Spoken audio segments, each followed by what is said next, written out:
Hi guys and welcome back to another video of Economics on your Tips। Economics on your Tips के अगले video के अंदर आप सभी का बहुत बहुत स्वागत है। मेरा नाम है गौरव जैन और आज अपन बात करने वाले हैं रूरल डेवलपमेंट पार्ट 2 के बारे में। रूरल डेवलपमेंट, गांव का विकास। गांव का विकास दो प्रकार से होता है साहब। एक तो होता है जब किसान बनाता है ना, जब किसान फसल उगाता है ना, तो उगाने के लिए पैसा लगता है, और जब उगाने के लिए पैसा आ जाए उसके बाद जब उग जाती है तो बेचा कहां जाए, इसके लिए सोर्स मिल जाए। बस अगर ये दो काम हमारी सरकार ने प्रॉपर्ली कर दिए तो गांव का विकास होना तय है। पार्ट 1 के अंदर आपने और मैंने, हम दोनों ने ये देखा था कि किस प्रकार से सरकार ने पैसा प्रोक्योर करने के लिए, किसानों के लिए लोन की व्यवस्था करने के लिए कौन कौन से तरीके अपनाए। जहां हमने इंस्टीट्यूशनल सोर्सेज ऑफ फाइनेंस के अंदर 5-6 तरीके देखे कहां से किसान जो है वो पैसा लेकर आ सकता है। अब हम बात करने वाले हैं कि अगर वो पैसा ले आया, उसने सामान बना दिया, उसने अपनी फसल उगा ली, अब फसल उगाने के बाद की कहानी क्या है। क्योंकि देखो हमारा किसान बेचारा है ना, बड़ा भुल्ला है। उसको फसल उगाना आता है पर उसको फसल बेचना नहीं आता। वो सेल्समैन नहीं है, वो फार्मर है। तो यहां पर एक चीज की नीड आती है जिसको हम बोलते हैं एग्रीकल्चर मार्केटिंग, कि भाई साहब एग्रीकल्चर प्रोडक्ट को मार्केट में कैसे उतारा जाए और एग्रीकल्चर प्रोडक्ट को मार्केट में कैसे बेचा जाए। तो आज हम इसी के बारे में बात करने वाले हैं कि एग्रीकल्चर मार्केटिंग क्या है और सरकार ने किसानों को कौन कौन से ऑप्शन दे रखे हैं कि वो जाकर अपनी फसल को बेच सके। तो चलिए शुरू करते हैं हमारे साथ rural development part 2। Before proceeding further, अगर अब तक बेटा आप लोगों ने मुझे अनअकैडमी पे फॉलो नहीं किया है तो फटाफट से कर लो। और इंडिया की सबसे बड़ी नो डाउट आर्मी के अंदर अगर आप हिस्सेदारी में नहीं आए हो तो समझ लो कि आप बहुत ज्यादा पीछे हैं, यानी कि आप बहुत लेट इस वीडियो को देख रहे हैं। तो फटाफट से इस काम को करना है कि आपको अभी जाके अनअकैडमी सब्सक्रिप्शन लेना है। यहां पर आपको मिलता है इंडिया के सबसे बड़े एजुकेटर्स की लाइव क्लासेस। एक नहीं, दो नहीं, तीन नहीं, चार नहीं, 400, 500, 1000 एजुकेटर्स आप लोगों को लाइव पढ़ाते हैं। यहां एक सब्जेक्ट नहीं, सारे सब्जेक्ट्स पढ़ाए जाते हैं। जिस भाषा में आप चाहो उस भाषा में पढ़ाए जाते हैं। लाइव इंटरेक्टिव क्लासेस होती है, यानी कि आप टीचर से बात कर सकते हैं, अपने क्वेश्चंस पूछ सकते हैं, जवाब मांग सकते हैं और अपने सवालों के जवाब चाह सकते हैं। साथ साथ में आप लोगों के लाइव टेस्ट होते हैं, लाइव क्विज होती है, पोल्स के थ्रू आप उत्तर दे सकते हैं। साथ साथ में पीडीएफ का ऑप्शन होता है, यानी कि आपको नोट्स खरीदने की आवश्यकता नहीं है। आप लोगों को अब बेस्ट टू बेस्ट नोट्स लेने की आवश्यकता नहीं है। आप लोगों को बस यहां आना है और यहां जो टीचर हर क्लास में पढ़ाता है वो अपनी पीपीटी, अपने पीडीएफ, अपने नोट्स आप लोगों को फ्री ऑफ कॉस्ट देकर जाता है। साथ साथ में अगर आप हमारा आइकॉनिक सब्सक्रिप्शन लेते हैं तो यहां आपको एक टीचर अलॉट किया जाएगा जो कि आपका टाइम टेबल डिजाइन करेगा, साथ साथ में आपके साथ 1-on-1 लाइव डाउट सेशन भी करेगा। ये सारी फैसिलिटी आपको मिलती है बहुत ही मिनिमम प्राइस के अंदर, जो कि है 1125। ये फैसिलिटी आप लोगों को प्रोवाइड कराने के लिए हम यहां मौजूद हैं। आप लोगों को कोड इस्तेमाल करना है गौरव जे। जैसे ही आप ये कोड इस्तेमाल करते हो आपको 10% ऑफ मिलता है और आप मेरे द्वारा बनाई गई इंडिया की सबसे बड़ी नो डाउट आर्मी, जिसमें टॉप 8000 स्टूडेंट्स को हम ले रहे हैं, जिनके साथ मिलकर हम हैंड होल्डिंग सपोर्ट उनको प्रोवाइड कराएंगे कि जब तक आप लोगों को चलना है आप हमारे साथ बने रहिए। आपकी हर एक दिक्कत, हर एक परेशानी को हम यहां पर सॉल्व करेंगे। तो फटाफट से जाइए अनअकैडमी प्लस या आइकॉनिक सब्सक्रिप्शन जाके ले लीजिए। चलिए, तो हम यहां बात कर रहे हैं गांव के विकास के बारे में। अब भाई साहब खेती तो हो गई, अब बात आती है कि सामान बेचना कैसे है। सामान बेचने के लिए हमें एक नई चीज की आवश्यकता पड़ती है जिसको हम बोलते हैं, एक टर्म है एग्रीकल्चर मार्केटिंग। एग्रीकल्चर मार्केटिंग को सिंपल भाषा में अगर मैं बात करूं, how to market the agriculture products is known as agriculture marketing. कि एग्रीकल्चर प्रोडक्ट को कैसे बाजार में बेचा जाए, इसको हम बोलते हैं एग्रीकल्चर मार्केटिंग। हमारा किसान जो भोला था, उस भोले किसान को सिर्फ एक काम आता था, वो है फसल उगाना। उसको फसल बेचना नहीं आता था। तो सबसे बड़ी प्रॉब्लम उसके सामने ये थी कि वो उगा तो बहुत बढ़िया लेता था, पर जब बेचने की बारी आती थी तो उसको समझ में नहीं आता था कि मैं किसको कहां बेचूं और कैसे बेचूं। तो इसलिए वो जिस नॉन इंस्टीट्यूशनल सोर्सेज से उसने पैसा लेकर आया था वो उसी को सस्ते दामों में बेच डालता था। इससे प्रॉब्लम ये होती थी कि अगर 2 रुपए किलो के अंदर उसने टमाटर बेचे हैं, उसकी मेहनत 4 रुपए की होती थी। वो 2 रुपए के अंदर उस टमाटर को बेचता था, जो मिडिलमैन जिसको उसने बेचा है वो बाजार में जाके 12 रुपए 15 रुपए के अंदर उस टमाटर को आगे सोल्ड आउट करता था। यानी कि जिसका मार्जिन सबसे बड़ा होना चाहिए उसका मार्जिन सबसे छोटा रह जाता था, और जिसका मार्जिन शायद होना ही नहीं चाहिए था उसका मार्जिन सबसे बड़ा था। तो यहां पर हमारी सरकार ने एग्रीकल्चर मार्केटिंग की नीड को समझा। The basic deficit that they face is the problem to market their product. Hence, the requirement of agriculture marketing arises. Agriculture marketing simple भाषा में क्या होता है? Agriculture marketing is a process that includes assembling, storage, processing, transportation, packaging, grading, distribution of agriculture product. यानी कि simple भाषा में अगर मैं आपसे बात करूं तो फार्म से कटने के बाद आपकी प्लेट तक सजने तक, फार्म से कटने के बाद और आपकी प्लेट तक सजने तक जितना भी कार्य होता है उस सबको हम एग्रीकल्चर मार्केटिंग कहते हैं। तो एग्रीकल्चर मार्केटिंग कुछ इस प्रकार से होनी चाहिए कि एग्रीकल्चर प्रोडक्ट को बचा के भी रखा जाए, साथ साथ में जो किसान उस एग्रीकल्चर प्रोडक्ट को बना रहा है उसको प्रॉपर उसका दाम मिले। अब देखते हैं कि हमारी सरकार ने क्या किया कि एग्रीकल्चर मार्केटिंग बढ़ी, पर करने से पहले यह तो देखना जरूरी है कि प्रॉब्लम क्या थी। तो हमारे यहां पर एग्रीकल्चर मार्केटिंग की जो प्रॉब्लम थी वो कुछ इस प्रकार है। सबसे बड़ी प्रॉब्लम जो हमारे यहां थी कि हमारे स्टोरेज फैसिलिटी नहीं थी। हमारे यहाँ क्या नहीं थी? Storage facility. गेहूं हो गया, टमाटर हो गए, चलो गेहूं तो हम मान के चलते कि तो काफी लंबे समय तक रखा रहता है। वेजिटेबल्स जितनी भी हैं हमारी, वेजिटेबल्स ऐसी चीज होती है जो कि पेरिशेबल होती हैं, जो कि फटाफट से खराब हो जाती है, नॉन ड्यूरेबल गुड्स के अंदर आती। तो जो वेजिटेबल्स हैं उनको कैसे संभाल के रखा जाए वो बड़ी बड़ी प्रॉब्लम हो जाती थी। तो यहां पर सबसे बड़ी प्रॉब्लम क्या है कि हमारे पास स्टोरेज फैसिलिटी नहीं थी कि हमारा जो जितना भी आउटपुट बन के आया है उसको हम एक जगह स्टोर कर लें ताकि वो खराब ना हो।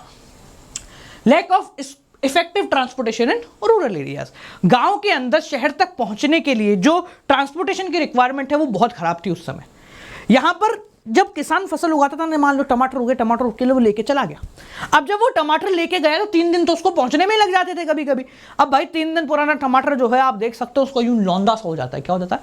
लौंदिया सा जाता है भाई टमाटर। अब जब टमाटर लौंदिया जाएगा तो उसको कौन खाएगा? आप और मैं जब 1 किलो टमाटर लेने भी जाते हैं ना, आप तो कहाँ जाते हो, मैं भी कहाँ जाता हूँ, मतलब जो भी हमारे घर से टमाटर लेने जाता तो चुन चुन के आता है। ये ना ज़्यादा मुलायम होना चाहिए ना ज़्यादा कर्रा होना चाहिए। अब जब हम इतने चूजी होंगे तो ऑटोमेटिकली 3 दिन बाद जो टमाटर पहुंचे उसको हम कहाँ से खरीद लेंगे?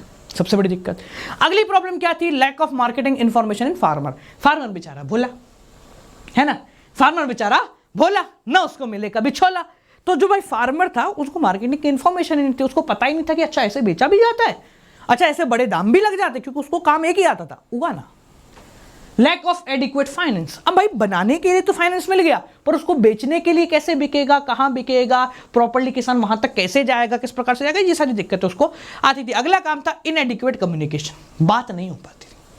बात नहीं होने का तात्पर्य क्या है कि हमारा किसान को यह पता ही नहीं चलता था कि उस फलाना जगह पे जो उसके फल हैं, जो उसकी सब्जियां हैं, जो उसके गेहूं हैं, जो उसके चावल हैं, उसका इतना दाम मिल रहा है, उसको पता ही नहीं चलता। इसलिए वो सस्ते दाम बेच देता था। जैसे फॉर एग्जाम्पल मैं आपको बोलूँ भाई पानी की बोतल, आपको पता है ना पानी की बोतल 20 रुपए में मिलती है। मैं आपको बोलूं भाई 30 रुपए की मिल रही है, तू कहीं पता कर ले 30 रुपए की मिलेगी। अगर आपकी इंटरनेट कनेक्टिविटी हटा दी जाए, एमआरपी बोतल पे से हटा दी जाए, तो 2 दिन बाद आप मानने लग जाएंगे कि हाँ ये पानी की बोतल कितने की है, 30 रुपए की। तो वही काम हमारे फार्मर के साथ होता था, क्योंकि कम्युनिकेशन की प्रॉब्लम थी, इसलिए फार्मर को भी पता ही नहीं लगता था कि एक्चुअल दाम क्या है उसके प्रोडक्ट का। अब इतनी सारी दिक्कतों को कैसे खत्म किया जाए, हमारी सरकार ने दिमाग लगाया। जब दिमाग लगाया तो सरकार के पास एक आउटपुट आया। अब सरकार के पास जो आउटपुट आया उसको हम कहते हैं एग्रीकल्चर मार्केटिंग सुधारने का आउटपुट। सरकार ने कुछ काम करना शुरू करे। सबसे पहला काम जो सरकार ने किया वो था रेगुलेटेड मार्केट क्रिएट करना। रेगुलेटेड मतलब चला रहा हूं मैं, रेगुलेट कर रहा हूं, कोई ना कोई इसको रेगुलेट कर रहा है। तो रेगुलेटेड मार्केट क्या है? एक ऐसा मार्केट होता था जहां पर 2-3 प्रांतों के लोग, प्रांत हम नहीं पकड़ेंगे इसको हम, 2-3 अलग अलग प्रकार के लोग, जैसे सरकार हो गए, फार्मर्स हो गए और ट्रेडर्स हो गए, इन सब की एक जैसे वो होती है ना अपनी सीईओ की पूरी फाइनेंस टीम बनती है कि भाई सब चीज़ें ये भी देखना है वो भी देखना है, इसी प्रकार से एक टीम डिजाइन की गई। उसके अंदर गवर्नमेंट ऑफिशियल्स भी होते थे, कुछ फार्मर हेड्स भी होते थे, कुछ ट्रेडर्स भी होते थे। ये सब मिलकर एक टीम डिजाइन करते थे और एक मार्केट को ऑपरेट करते थे। It is a type of market which is established by the government of India for transparency in buying and selling of agriculture products. The buying and selling of commodities under this market is monitored by a committee. एक committee होती थी जो कि ये सारी चीजों को monitor करेगी कि सामान कैसा बिक रहा है, कितना बिक रहा है, कब बिक रहा है, क्यों बिक रहा है। Which includes the representative of government, farmers and trader. जो कमेटी होती है उसके अंदर कौन कौन होता है? गवर्नमेंट के रिप्रेजेंटेटिव, फार्मर्स और ट्रेडर्स। ये तीनों के रिप्रेजेंटेटिव यहां पर उस कमेटी के अंदर बैठते हैं और ये डिसाइड करते हैं कि किस रेट के ऊपर सामान जो है बिकेगा। वो ये ध्यान रखते हैं कि किसी भी फार्मर के साथ कोई नुकसान ना हो और किसी भी ट्रेडर के साथ कोई नुकसान ना हो। समझ में आ गया? It is established just for protecting the farmers from fraud of middle man and to provide adequate price of their commodities. ठीक है, ये इसलिए बनाई गई ताकि जो फार्मर है उसको सही दाम मिले, गलत दाम ना मिले, बिल्कुल प्रॉपर जिस दाम का वो हकदार है वो दाम उसको मिले और उसका काम प्रॉपरली चलता रहे। ठीक है, इसके बाद अगली चीज आती है जो सरकार ने करी, वो है कोऑपरेटिव एग्रीकल्चर मार्केटिंग सोसाइटी। इसी प्रकार से सरकार ने एक कोऑपरेटिव मतलब आपस में मिलजुल के अपने एग्रीकल्चर सेक्टर को बढ़ाने के लिए मार्केटिंग सोसाइटी बनाई। ये ऐसी सोसाइटी है जो कि फार्मर्स के द्वारा क्रिएट की गई और उनका ये मानना था कि हम अगर अपने आउटपुट को इकट्ठा करके बेचेंगे तो भाई साहब फायदा मिलेगा। मैं बोलूं मेरे पास 10 किलो गेहूं है, ला दे 10 किलो गेहूं दे दे, कितने में? बोला 10 रुपए में। बोले ठीक है, बिक गए। अब क्या होता था, मार्केट में मान लो 1000 किलो गेहूं है, 4 ट्रेडर खरीद खड़े, 10-10 किलो अगर हर व्यक्ति बेचेगा तो ट्रेडर इससे भी ले लेगा, उससे भी ले लेगा, थोड़े थोड़े करके सस्ते में जुगाड़ कर लेगा। अब हमने बेचा कि हम बेचेंगे तो एक ही व्यक्ति को बेचेंगे वरना किसी को नहीं बेचेंगे। ठीक है भाई, 1000 किलो गेहूं, 100 लोग खड़े हो गए, हर व्यक्ति के 10 किलो गेहूं हम बेचेंगे तो एक कोई बेचेंगे वरना नहीं बेचेंगे। हमारा दाम है 18 रुपए। अब ट्रेडर क्या करेगा? अब कंपटीशन ट्रेडर्स के बीच में, फार्मर्स के बीच में नहीं है। ट्रेडर 4 खड़े में बोले नहीं मैं 18 रुपए दे दूंगा, दूसरा आकर मैं 19 रुपए दूंगा, तीसरा बोलेगा नहीं मैं 20 रुपए दूंगा, भले सबसे ज्यादा तू दे रहा है ले जा। तो यहां कलेक्टिव करके अपने आउटपुट को बेचो, प्रॉफिट सबसे ज्यादा मिलेगा। तीसरा, अच्छा इसके ऊपर बड़ी चर्चा चल रही है आजकल, अब तो कोविड के चक्कर में इसको शांत कर दिया गया है, MSP, minimum support price. MSP क्या है, उसके पीछे चर्चा क्यों है? एमएसपी का मतलब होता है कि सरकार ने एक दाम सेट करा। जैसे एग्जांपल के तौर पर बता रहा हूं, मान लो गेहूं 12 रुपए किलो, एग्जांपल, ठीक है, फिर फैलना मत, एग्जांपल बता रहा हूं समझाने के लिए। गेहूं मान लो हमने बोला 12 रुपए किलो, ज्यादा हो गया, चलो छोड़ो, 12 एग्जांपल ये ना, 12 रुपए किलो मान लो गेहूं सरकार ने सेट ऑन कर दिया। हम यानी गवर्नमेंट जो है किसानों से 12 रुपए किलो के अंदर गेहूं खरीदेंगे। ठीक है भाई साहब, अब किसान के पास ये पूरी छूट रहती थी कि वो जाए बाजार में, जिसको बेचना चाहे बेच दे। अगर उसको 12 से ज्यादा दाम मिलता है तो वो बेचे और खुश रहे, पर अगर उसको 12 से कम दाम मिलता है तो उसको किसी को बेचने की आवश्यकता नहीं है, वो हमारे पास आएगा यानी गवर्नमेंट के पास आएगा और उसको ये दाम चुपचाप मिल जाएगा। सिंपल सा कॉन्सेप्ट। तो इसको हम बोलते हैं बेटा एमएसपी। समझ में आ गया? तो food corporation of India, FCI, food corporation of India ने अपने गोडाउन्स बनाए ताकि जहां पर जो किसान सरकार को सामान बेचेंगे, सरकार को गेहूं बेचेंगे, सरकार को चावल बेचेंगे, उनको रखने के लिए स्टोरेज की फैसिलिटी मिल जाए। समझ में आ गया? इसके अलावा सरकार ने कुछ काम और किए। सबसे पहला है आपका सब्सिडाइज ट्रांसपोर्ट। सब्सिडाइज मतलब सब्सिडी सबको पता है क्या होती है, जब भी हम किसी प्रोडक्ट के दाम को कम कर देते हैं, रिड्यूस कर देते हैं, उसको हम बोलते हैं सब्सिडी रेट। तो सरकार ने क्या बोला कि अगर फार्मर अपना सामान लेकर शहर आएगा तो उसको ट्रांसपोर्टेशन का खर्चा सबसे कम लगवाएगा। ट्रांसपोर्टेशन का खर्चा उसका बहुत कम होगा, 10 रुपए का ट्रांसपोर्टेशन होता है, किसान के लिए 4 रुपए का है। ये क्या हुआ, सरकार ने ट्रांसपोर्टेशन को सस्ता कर दिया किसानों के लिए। अब किसान को बैलगाड़ी पे लेके नहीं आना पड़ता था, फटाफट वो ट्रक में लोड करके ले आता था। क्यों? क्योंकि अब जो सामान है, जो ट्रांसपोर्टेशन है, वो बड़ा सस्ता हो गया। ट्रेन से सामान आ जाता है, फटाफट से काम हो जाता है, सस्ते रेटों में मिल जाता है, किसानों के ऊपर भी कोई दिक्कत नहीं आती है। अगला, सरकार ने पीडीएस सिस्टम बना दिया, पब्लिक डिस्ट्रीब्यूशन सिस्टम। आप सभी के अड़ोसी पड़ोसी आसपास इधर उधर राशन की दुकानें होती हैं, अब तो खैर बहुत कम हो गई हैं। पहले आप लोगों ने देखा होगा पिक्चर थी नायक देखी थी, वो एक दिन का चीफ मिनिस्टर, ठीक है, उसमें वो जाता है ना एक आदमी के पास, बोले भीड़ लगी होती है, बोले इधर दो गेहूं उग रहे हैं, ये हो रहा है, फलाना हो रहा है, ढिमका हो रहा है। तो बेसिकली क्या है, पहले राशन शॉप्स का बड़ा ट्रेंड था। वहां पर क्या होता था कि सरकार के द्वारा एक सब्सिडाइज रेट के ऊपर गेहूं चावल लोगों को मिलते थे। अब जब लोगों को गेहूं चावल यहां से मिलेंगे तो जब बेचेगी सरकार तो खरीदेगी भी सरकार, और जब सरकार खरीदेगी तो अच्छी दामों पे खरीदेगी और लोगों को फायदा होना शुरू हो गया। ठीक है, इससे हुआ क्या, एक फायदा और मिला। इससे एक फायदा और क्या मिला, जब लोगों को जो कि गरीब थे उन लोगों को सस्ते दामों पे अनाज मिलेगा तो उनका पेट भरेगा।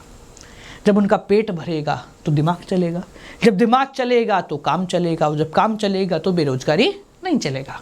समझ में आ रहा है? तो यहां पर जब 2 रुपए 3 रुपए में गेहूं मिलते हैं, चावल मिलता है, अनाज मिलता है, तो लोग क्या करते हैं, भरपेट खाना खाते हैं। और भाई साहब, इस बात के लिए कोई भी मना नहीं करेगा, इस बात में कोई दो राय नहीं है कि व्यक्ति जब कमाता है ना तो खाने के लिए कमाता है, शौक तो बाद में आते हैं। ठीक है, चलिए अगला हम बात करते हैं स्टैंडर्डाइजेशन एंड ग्रेडिंग। अब सरकार ने एक काम किया स्टैंडर्डाइजेशन और ग्रेडिंग का। ग्रेडिंग सब जानते हैं क्या होता है। आज आप एक बात को समझ, देखो चावल एक बहुत अच्छा एग्जाम्पल है इसका। चावल कितने प्रकार के आते हैं?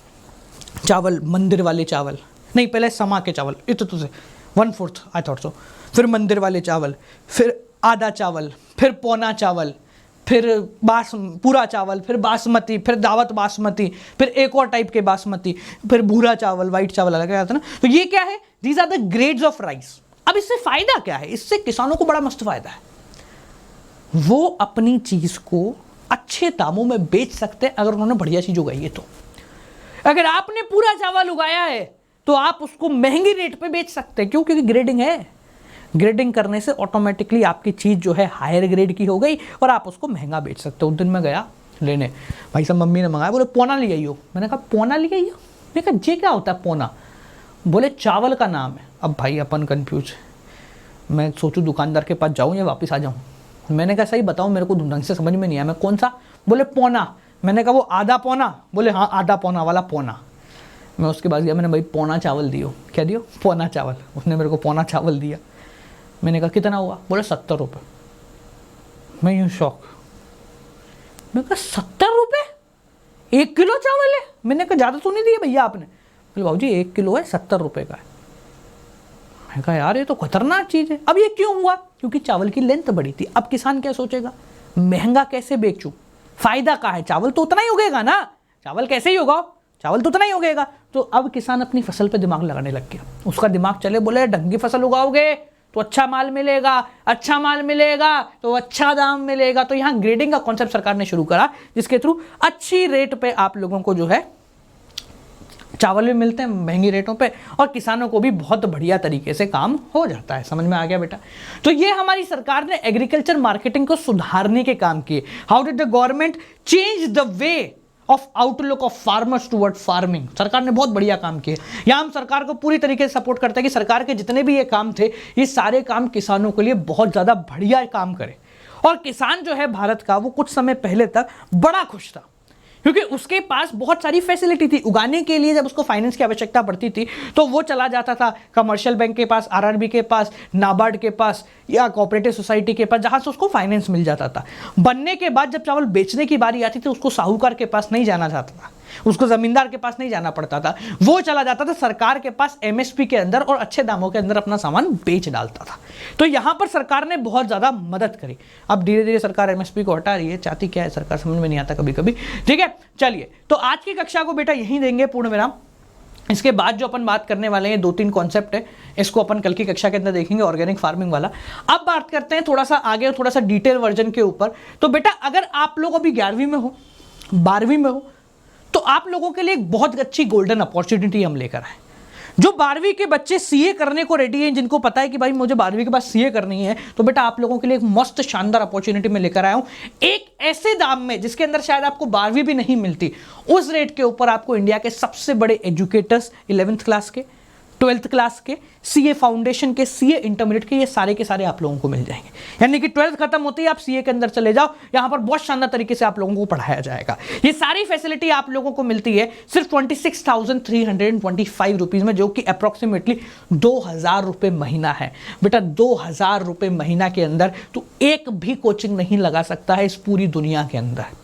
ठीक है, जहां पर आपको 1 नहीं, 2 नहीं, 3 नहीं, 4 नहीं, 5 नहीं, सारे सब्जेक्ट जो कि आप समझ सकते हैं वो सारे सब्जेक्ट पढ़ने को मिलते हैं। साथ साथ में फैसिलिटी आपको क्लास 11th, क्लास 12th और सीए फाउंडेशन, इंटरमीडिएट, ये सब मिलता है। तो अगर आप 12th के अंदर हो और आपको सीए करनी है, इंटरमीडिएट आगे फाइनल तो करोगे, तो आपके लिए 2 साल का सब्सक्रिप्शन बेस्ट है। इसके बाद आप लोगों को नहीं जाना है कहीं और, कहीं भी नहीं जाना है। 12th भी यहीं से करनी है, फाउंडेशन भी यहीं से करनी है, इंटरमीडिएट भी यहीं से करनी है। और एक टीचर नहीं पढ़ाएगा कि साहब इसका ये टॉपिक समझ में नहीं आया तो क्या करूं।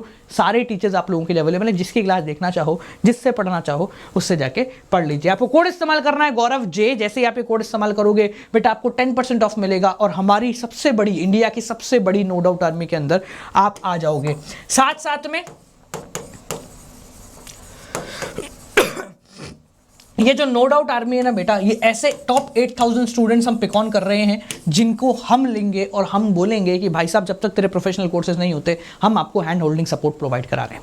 तो चलिए भाई लोगों, आपसे मिलते हैं अगली क्लास के साथ। और यहाँ जिन लोगों को देखना है कि सर यहाँ क्या होता है, आप अनअकैडमी के ऐप पे जाके ये कोड लगा के फ्री के अंदर भी सारे कंटेंट को एक्सरसाइज कर सकते हैं। जब आप पेड आएंगे तो उससे 10 क्रॉस ज़्यादा आप लोगों को फैसिलिटी मिल जाएगी। तो चलिए आज की कक्षा को यहीं दे देते हैं पूर्ण विराम। अच्छा एक चीज़ और बता दूँ, जो लोग कंफ्यूज हैं, जो परेशान हैं, उन लोगों को मैं बता देता हूं। जो लोग अभी भी ये सोच रहे हैं कि सर ऑनलाइन में भी क्या बच्चे आते हैं, तो बेटा एक बार प्लस का सब्सक्रिप्शन ले लो तब पता लगेगा कि हाँ जी sir, the students are actually accepting it. और हमें बड़ी खुशी है इस बात को लेकर कि कॉमर्स वाले बच्चों को हमने एक्सेप्ट करना सिखा दिया कि भाई साहब बिल्कुल सही है, जब आपको मौका मिले तो उसको छोड़ना नहीं है बेटा। क्योंकि क्या है, 80% दुनिया है ना, मौके को ये कह के छोड़ देती है कि मेरे को सही नहीं लग रहा, और जब समय निकल जाता है तो उसका दिल कहता है कि यार कुछ सही नहीं लग रहा। आप लोगों से मिलते हैं अगली क्लास के साथ। Till then guys, keep on watching, good night, bye bye, नमस्कार।